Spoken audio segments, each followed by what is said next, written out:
कभी कभी कुछ कहानियाँ अधूरी नहीं होती, बस सही वक्त का इंतजार करती हैं। उस दिन आर्यन अपने पुराने पुश्तैनी घर पहुंचा, शहर के किनारे जहां अब लोग कम ही जाते थे। वो घर सालों से बंद पड़ा था।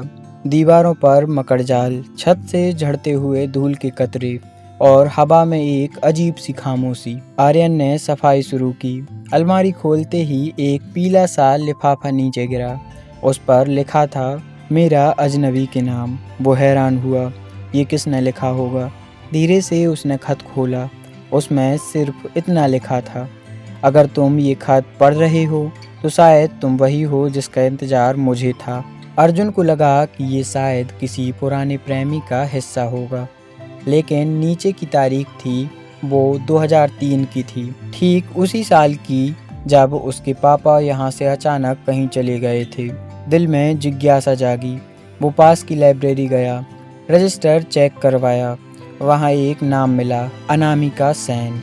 लाइब्रेरी में उसके नाम से किताब इश्यू होती थी, आखिरी बार 2003 में। अगले दिन आर्यन उसी पुराने घर के आसपास घूम रहा था।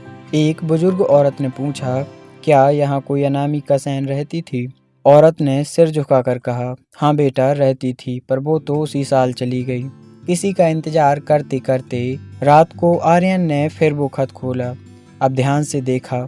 खत के कोने में एक छोटा सा स्केच था, एक बच्चा जो झूले पर बैठा था। वो झूला आज भी उसी घर के पिछवाड़े में बना हुआ था, जंग खाया हुआ, टूटा हुआ, लेकिन झूले के एक हिस्से पर किसी ने ए अक्षर खोदा हुआ था। आर्यन के रोंगटे खड़े हो गए। वो ए तो उसके नाम का पहला अक्षर था। क्या ये खत उसके लिए ही था?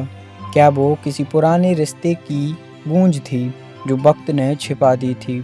आर्यन ने तय किया वो अनामिका की कहानी ढूंढेगा। कई हफ्तों की खोज के बाद उसे एक पुराना अखबार मिला। उसमें लिखा था, अनामिका सेन, एक स्कूली अध्यापिका, एक बच्चे की मौत के बाद शहर छोड़ गई।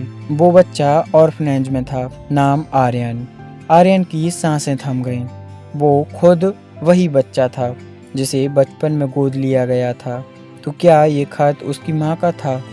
आर्यन ने उस खत को वापस लिफाफे में रखा, दीवार पर टंगी पुरानी तस्वीर को देखा और धीरे से कहा, माँ, आपका इंतजार अब खत्म हुआ, मैं लौट आया हूँ। मोमबत्ती की लौ में वो खत चमका और हवा में एक हल्की सी मुस्कान खुल गई। कभी कभी कुछ बातें अधूरी नहीं होती, बस वक्त आने पर पूरी हो जाती हैं।